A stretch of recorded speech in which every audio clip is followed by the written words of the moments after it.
Godwin John ministries வழங்கும் தினம் ஒரு சத்திய வார்த்தை. இந்த ஆடியோ நிகழ்ச்சிக்கு உங்களை அன்புடன் வரவேற்கிறேன். பிரியமானவர்களே, இயேசு கிறிஸ்துவின் தெய்வீக நாமத்தினாலே வாழ்த்துக்கள். தினம் ஒரு சத்திய வார்த்தை. இன்றைக்கான தியானத்தின் தலைப்பு நலம் அருளும் ஆண்டவர். வேதாகமத்தின் ஆதார வசனம் லூக்கா 9:2. பிணியாளிகளை சுஸ்தமாக்கவும் அவர்களை அனுப்பினார். இன்றைய முதலாவது தியான பகுதி லூக்கா 9 வசனங்கள் 1 முதல் 6 முடிய.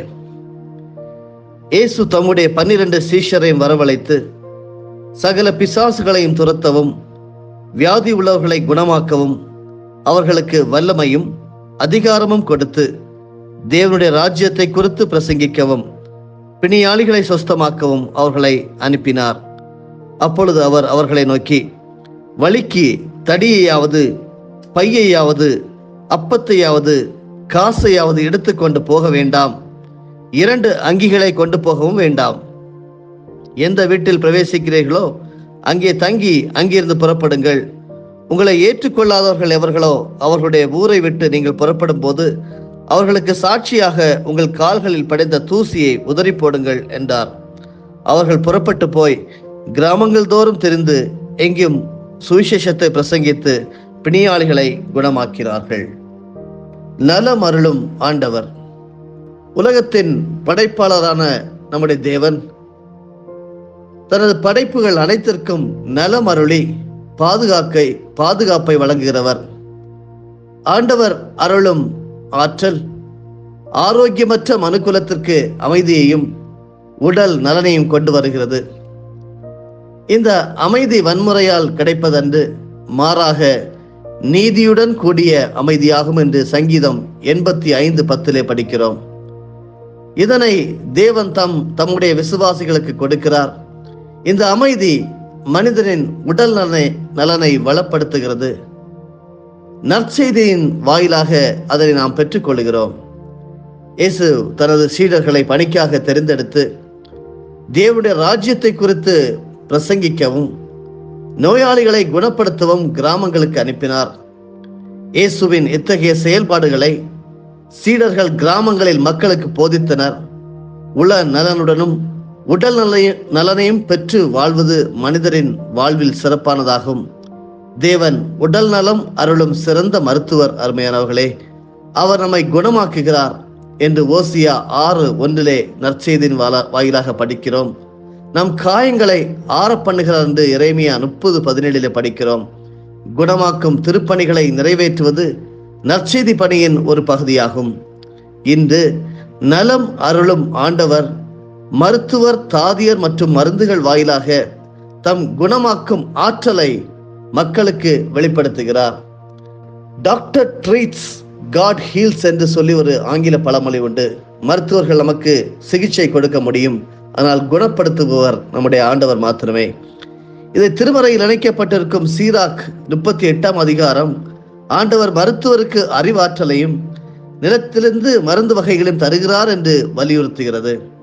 இவை அனைத்திலும் உன்னத இறைவனே மனிதருக்கு முழு நலனை அருள்கிறார். ஆண்டவர் அருளும் நலனை இந்த உலகத்தில் பெற்று மகிழ்வுடன் வாழ்வதற்காகவே நம்மை இந்த காலை வேளையிலே ஞாபகப்படுத்துகிறார். ஆகவே ஒருவேளை நோயுற்று வேதனையோடு இருப்பீர்களானால் கவலை கொள்ளாமல் நமக்கு நலமருளும் ஆண்டவருடன் நம்பிக்கையோடு இன்று காலையிலே மன்றாடுங்கள். நலம் பெற்று மகிழ்ச்சியான வாழ்வை ஆண்டவர் மாத்திரமே உங்களுக்கு தர முடியும். ஆண்டவரிடமிருந்து உடல் நலம் உலகமெல்லாம் நிலவுகிறது என்பதே நிதர்சனமான உண்மை. அதே போல ஆரோக்கியம் அளிக்கும் ஆலயமாக ஆண்டவருடைய பிரசன்னம் இருக்கிறது என்று சொல்லி படிக்கிறோம். வேதாகமத்திலே எசேக்கியேல் தீர்க்கதரிசியினுடைய புஸ்தகம் 47ஆவது அதிகாரம் வசனம் 9 சொல்லுகிறது, இந்த நதி போகும் இடம் எங்கும் உள்ள யாவும் ஆரோக்கியப்பட்டு பிழைக்கும் என்று சொல்லப்பட்டிருக்கிறது. 2வது தியான பகுதியாகிய எசேக்கியேல் 47ஆவது அதிகாரம் வசனங்கள் 1 முதல் 12 வரையிலும் படிக்க கேளுங்கள். பின்பு அவர் என்னை ஆலயத்தின் வாசலுக்கு திரும்பி வர பண்ணினார். இதோ வாசற்படியின் கீழிருந்து தண்ணீர் புறப்பட்டு கிழக்கே ஓடுகிறதா இருந்தது. ஆலயத்தின் முகப்பு கிழக்கு நோக்கி இருந்தது. அந்த தண்ணீர் ஆலயத்தின் வலதுபுறமாய் பலிபீடத்துக்கு தெற்கே பாய்ந்தது. அவர் என்னை வடக்கு வாசல் வழியாய் புறப்பட பண்ணி என்னை வெளியிலே கீழ்த்திசைக்கு எதிரான புறவாசல் மட்டும் சுற்றி நடத்தி கொண்டு போனார். அங்கே தண்ணீர் வலதுபுறத்திலிருந்து பாய்கிறதா இருந்தது. அந்த புருஷன் தமது கையில் நூலை பிடித்து கொண்டு கிழக்கே புறப்படுகையில் 1000 முழம் அளந்து என்னை தண்ணீரை கடக்க பண்ணினான். தண்ணீர் கணுக்கால் அளவாயிருந்தது. பின்னும் அவர் 1000 முழம் அளந்து என்னை தண்ணீரை கடக்க பண்ணினார். அங்கே தண்ணீர் முழங்கால் அளவாயிருந்தது. பின்னும் அவர் 1000 முழம் அளந்து என்னை கடக்க பண்ணினார். அங்கே தண்ணீர் இடுப்பளவாயிருந்தது. பின்னும் அவர் 1000 முழம் அளந்தார். அங்கே அது நான் கடக்கக்கூடாத நதியாயிருந்தது.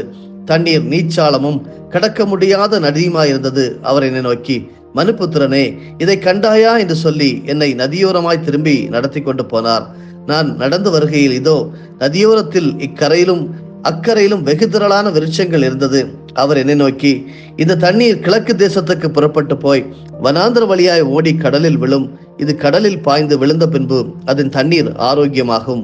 சம்பவிப்பது என்னவென்றால், இந்த நதி போகும் எங்கும் சஞ்சரிக்கும் ஜீவ பிராணிகள் யாவும் பிழைக்கும். இந்த தண்ணீர் அங்கே வந்தபடியினால் வெகு ஏராளமான மச்சங்களும் உண்டாயிருக்கும். இந்த நதி போகும் இடம் எங்கும் உள்ள யாவும் ஆரோக்கியப்பட்டு பிழைக்கும். அப்பொழுது என் கேது துவங்கி எனக்கெல்லாம் மட்டும் மீன் பிடிக்கிறவர்கள் அதன் கரையிலே நிற்பார்கள். அதெல்லாம் வலைகளை வெறிக்கிற ஸ்தலமாயிருக்கும். அதன் மச்சங்கள் பெரிய சமுத்திரத்தின் மச்சங்களைப் போல பல ஜாதியும் மகா ஏராளமாயிருக்கும். ஆனாலும் அதனுடைய உளையான பள்ளங்களும் அதனுடைய மடுக்களும் ஆரோக்கியமாகாமல் உப்பாகவே விட்டுவிடப்படும். நதியோரமாய் அதன் இக்கரையிலும் அக்கரையிலும் புசிப்புக்கான சகலவித விருட்சங்களும் வளரும். அவைகளின் இலைகள் உதிர்வதும் இல்லை, அவைகளின் கனிகள் கெடுவதும் இல்லை. அவைகளுக்கு பாயும் தண்ணீர் பரிசுத்த ஸ்தலத்திலிருந்து பாய்கிறபடியினால் மாதந்தோறும் புது கனிகளை கொடுத்து கொண்டே இருக்கும். அவைகளின் கனிகள் புசிப்புக்கும் அவைகளின் இலைகள் அவிழ்தத்துக்கும் மானவைகள். ஆரோக்கியம் அளிக்கும் ஆலயம். அருமையானவர்களே, எருசலேம் வீழ்ச்சிக்கு முன்பும் பாபிலோனிய சிறையிருப்பின் போதும் வாழ்ந்த தீர்க்கதரிசி எசேக்கியேல் தம் எண்ணங்களை பலவற்றை காட்சியின் வடிவில் எடுத்துரைத்தார். ஆலயத்திலிருந்து புறப்படும் தண்ணீர் பாயும் ஓடை ஒன்றை காண்கிறார். அந்த தண்ணீர் பாயும் ஓடை ஆழத்திலும் அகலத்திலும் பெரிதாகி ஆறாக மாறுகிறது என்று எசேக்கியேல் 47:2-5 வரை படித்தோம். அந்த தண்ணீரால் தொடப்பட்ட அனைத்தும் உயிர் வாழ்ந்து கனி கொடுக்கிறது.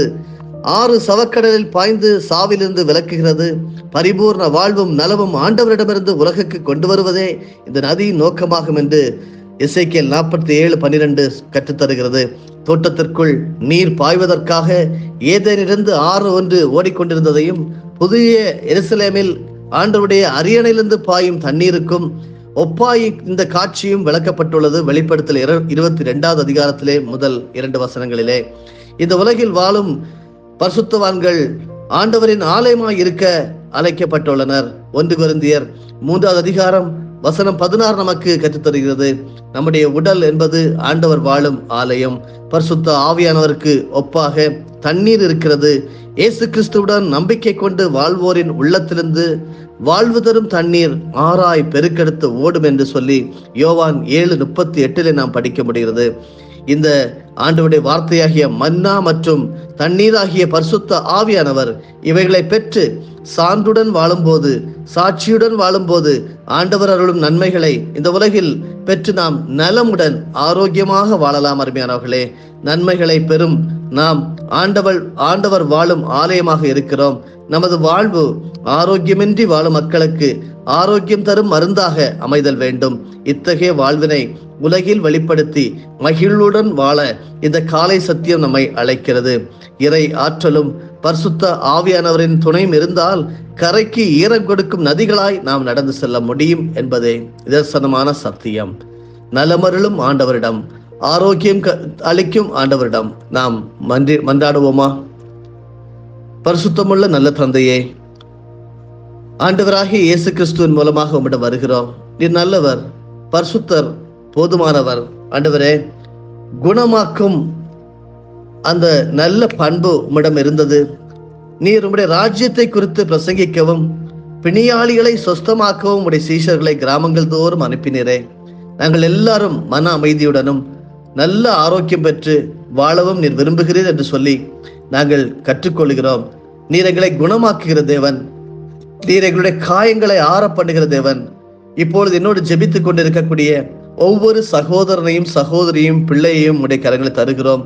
யார் யார் ஆண்டவரே விசுவாசத்தோடு உம்மோடு கேட்கிறார்களோ, எந்த விதமான குறைபாடுகள் ஆரோக்கிய குறைவு அவருடைய வாழ்வில் இருந்தாலும் இந்த க்ஷணமே இப்பொழுதே அது மாறிப்போகட்டும் என்று சொல்லி ஜெபிக்கிறோம். கர்த்தர் எங்களுக்கு குணம் தரும் நற்செய்திகளை எங்களுக்கு தருகிறீர். உம்முடைய வார்த்தைகளை கொண்டு நாங்கள் குணமாகிறோம். உம்முடைய ரத்தம் எங்களுக்காக சிந்தப்பட்டது. நீர் எங்களுக்காக ஆணிகளாகலே கடாவப்பட்டீர், சிலுவையிலே மரித்தீர், எல்லா பாவங்களையும் ஏற்றுக்கொண்டீர், எங்களுடைய நோய்களையும் துக்கங்களையும் ஏற்றுக்கொண்டீர் என்று சொல்லி நம்புகிறோம், விசுவாசிக்கிறோம். நீர் அதை எல்லாம் ஏற்றுக்கொண்டதினால் நாங்கள் சுமக்க வேண்டியது ஒன்றுமே இல்லை. நாங்கள் சுகமாக ஆரோக்கியமாக சந்தோஷமாக வாழ வேண்டும் என்பதே உம்முடைய விருப்பம். அப்படிப்பட்ட தேவனுக்கு ஸ்தோத்திரம் ஆண்டவரே சமர்ப்பிக்கிறோம். வெற்றியின் வாழ்க்கை, ஆரோக்கியத்தின் வாழ்க்கையை கட்டளை கொடுத்து செபிக்கிறோம். நாங்களும் அப்படி உமக்கு உகந்த ஊழியக்காரர்களாக வாழ உதவி செய்யும். இயேசுவின் மூலமே செபிக்கிறோம் நல்ல தந்தையே, ஆமேன். என் ஆத்துமாவே கர்த்தரை ஸ்தோத்தரி, என் முழு உள்ளமே அவருடைய பரிசுத்த நாமத்தை ஸ்தோத்தரி. என் ஆத்துமாவே கர்த்தரை ஸ்தோத்தரி, கர்த்தர் செய்த சகல உபகாரங்களையும் மறவாது.